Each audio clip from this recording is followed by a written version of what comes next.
साथियों, शोषण पर आधारित कोई भी सिस्टम वो मानवीय नहीं होता, अमानवीय होता है।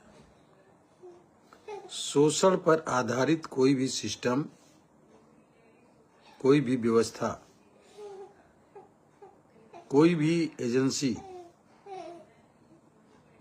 वो संस्कारी नहीं होती, असंस्कारी होती है। डॉक्टर अंबेडकर जी ने कहा था कि संविधान कितना भी अच्छा हो,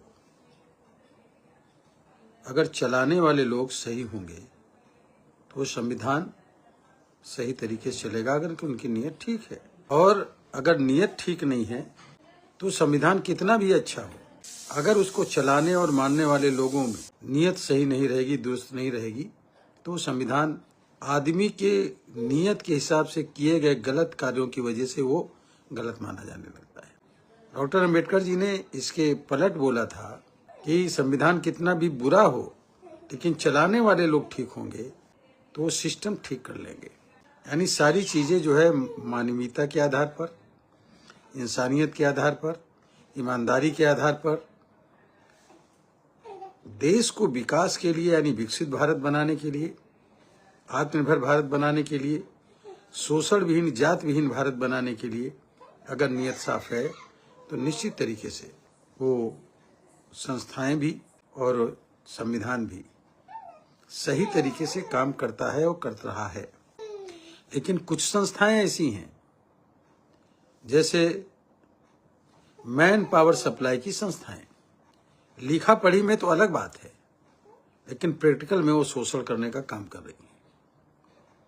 मेरे पास इसके पक्के सबूत हैं कि कुछ संविदा कर्मी आउटसोर्सिंग के द्वारा लगाए गए हैं, उनको 13,000 रुपए पे हस्ताक्षर किया जाता है और 8,000 रुपया दिया जाता है, 4,000 रुपए, 5,000 रुपए उनसे ले लिया जाता है। ऐसे कई मसले मेरे पास आए हैं, इसलिए मैं कह रहा हूं।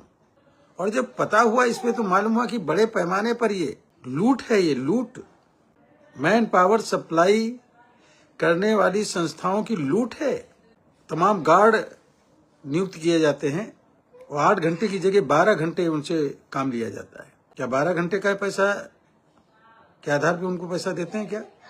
8 घंटे की जगह 12 घंटे काम लिया जाता है, सुबह 6 बजे से 6 बजे तक, या सुबह 8 बजे से 8 बजे तक, रात में 8 बजे से सुबह 8 बजे तक।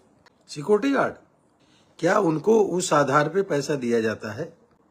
हमारे यहाँ कानून है इस बात का कि 8 घंटे काम लेंगे और 8 घंटे से ज्यादा काम लेंगे तो उसका हर घंटे का दूना पैसा देंगे। क्या आउटसोर्सिंग कंपनियां ऐसा इस नियम का पालन कर रही हैं? नहीं कर रही हैं। और इसलिए मैं कह रहा हूं कि आउटसोर्सिंग, मैन पावर सप्लाई का क्या मतलब क्या होता है? वस्तु है आदमी, पशु हो गया है आदमी जो उसको आप सप्लाई करेंगे। मैन पावर सप्लाई एजेंसी बनेगी और सरकार से भी ज्यादा पैसा लेंगी, और जिनको बेरोजगार हैं बेचारे, जिनको काम नहीं मिलता है, उनसे ज्यादा वेतन पर, ज्यादा मानदेय पर दस्तखत कराएंगे और बाद में उनसे वापस कुछ ले लेंगे। ये शोषण चलने नहीं देंगे किसी कीमत पर। ये शोषण बर्दाश्त नहीं है। इसलिए आउटसोर्सिंग के संविदा कर्मियों से मेरा अनुरोध है, सभी विभाग के लोगों से मेरा अनुरोध है कि एकजुट होइए, एकजुट होइए। कुछ लोग, ये मैंने कल बोला तो कुछ लोगों ने लिखा कि आपने क्या किया सांसद रहते हुए, तो मैं बता दूं, मैं 2002 से 2007 तक उत्तर प्रदेश विधानसभा में विधायक रहा हूं। एक संकल्प आता है और वो संकल्प मैंने ठेकेदारी प्रथा, ये ठेकेदारी प्रथा है मैन पावर सप्लाई की, इस ठेकेदारी प्रथा को खत्म करने के लिए मैंने संकल्प विधानसभा में लाया था मैं। और वो संकल्प जब मैं लाया था उस समय माननीय मुलायम सिंह यादव जी की सरकार थी। संकल्प को मैंने प्रस्तुत किया कि ठेकेदारी प्रथा खत्म होनी चाहिए। ठेकेदारी प्रथा, मैन पावर सप्लाई की, सरकारी नौकरियों में ठेकेदारी की प्रथा खत्म होनी चाहिए। अमूमन ये होता है कि संकल्प लोग लाते हैं, अपनी बात रखते हैं, उन पे सुनवाई होती है, और अमूमन एक परंपरा बना रखी लोगों ने कि संकल्प जो पेश करता है वही वापस ले लेता है। मैंने संकल्प रखा, उस पर चर्चा हुई, लोगों ने भाग लिया, सभी दल के लोग बोले और फिर कहा कि उसे वापस कर लो। मैंने कहा मैं तो नहीं वापस करने वाला। कहले परंपरा है। मैंने कहा इस परंपरा को मैं नहीं मानता। खिसिया गए उस समय जो है कुछ लोग, और सत्ता पक्ष खिसिया गया। और अंबिका चौधरी जी उस समय मंत्री थे, उन्होंने कहा कि ये आपका संकल्प गिर जाएगा। तो मैंने कहा गिर जाने दीजिए, और वो संकल्प को रखा, उस पर वोटिंग हुई, मात्र 3-4 लोगों ने सपोर्ट किया।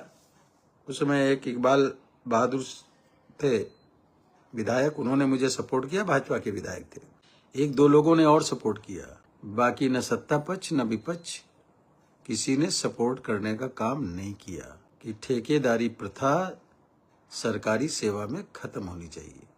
मुझसे पूछा कि इसका क्या नतीजा निकलेगा, विकल्प आपका संकल्प तो गिर गया। मैंने कहा लिखा जाएगा ये कि कौशल किशोर ने संकल्प रखा था ठेकेदारी प्रथा आउटसोर्सिंग को खत्म करने के लिए, रिकॉर्ड में रहेगा कि वापस नहीं किया। और सपोर्ट में कितने लोग खड़े हुए और अपोज करने वाले कितने लोग खड़े हुए। मैं कहना चाहता हूं साथियों कि जो लोग ये कमेंट करते हैं, टांट करते हैं कि आपने क्या सवाल उठाया, तो ये मैंने बहुत पहले सवाल उठाया था और आज भी मैं उसी बात पे टिका हूं। ठेकेदारी प्रथा, मैन पावर सप्लाई सरकारी सेवा में, प्राइवेट सेवा में, हर जगह पर, निजी जगह पर वो बंद होनी चाहिए। जिनको भी जरूरत है, जिस भी डिपार्टमेंट को, प्राइवेट सरकारी किसी को भी जरूरत है व्यक्तियों की, हमारा एम्प्लॉय ऑफिस होता है, एम्प्लॉयमेंट ऑफिस से वहां पहले लोग रजिस्ट्रेशन कराते थे। यहां तक के लोग मजदूरी का, कारीगरी का, दीवार चुनने वाले, बनाने वाले, बिल्डिंग बनाने वालों का भी वहां पर जो है, और ITI वगैरह ट्रेनिंग करके जाते थे, अपना रजिस्ट्रेशन कराते थे, तमाम लोगों को नौकरी मिल जाती थी जब वहां से मांगे जाते थे। ईमानदारी से उसी एम्प्लॉयमेंट ऑफिस से लोगों को लेना चाहिए, वहां रजिस्ट्रेशन होना चाहिए। सरकार को जरूरत है ले, विभाग को जरूरत है वहां से आदमी ले। तमाम लोग मेरे पास इस तरीके के आए हैं कि आउटसोर्सिंग में मुझसे इतना पैसा मांग रहे हैं कि इतना दे दो तो मैं तुम्हें लगा दूंगा। मैं कोई गलत बात नहीं कह रहा हूं, मेरे पास लोग आते हैं इसलिए मैं कह रहा हूं। ये शोषण किसी को बर्दाश्त नहीं करना चाहिए। जो लोग इस शोषण को नहीं बर्दाश्त करना चाहते हैं वो मेरे साथ खड़े हों, हमारे साथ खड़े हों, मैं उनके साथ खड़ा हूं। आखिरी सांस तक इस लड़ाई को लड़ूंगा और आज आउटसोर्सिंग की जो शोषण पर आधारित सिस्टम है इसको खत्म कराना है, ये मैं आपसे कहना चाहता हूं। मजदूर एकता जिंदाबाद, कर्मचारी एकता जिंदाबाद, आउटसोर्सिंग पर काम करने वाले सभी कर्मचारियों की एकता जिंदाबाद, जो भी संगठन इसके लिए काम कर रहे हैं उनकी भी जिंदाबाद। जल्द ही इस पर एक बैठक बुला के और एक रैली करने का काम करेंगे आउटसोर्सिंग व्यवस्था को खत्म करने के लिए। भारत माता की जय, वंदे मातरम।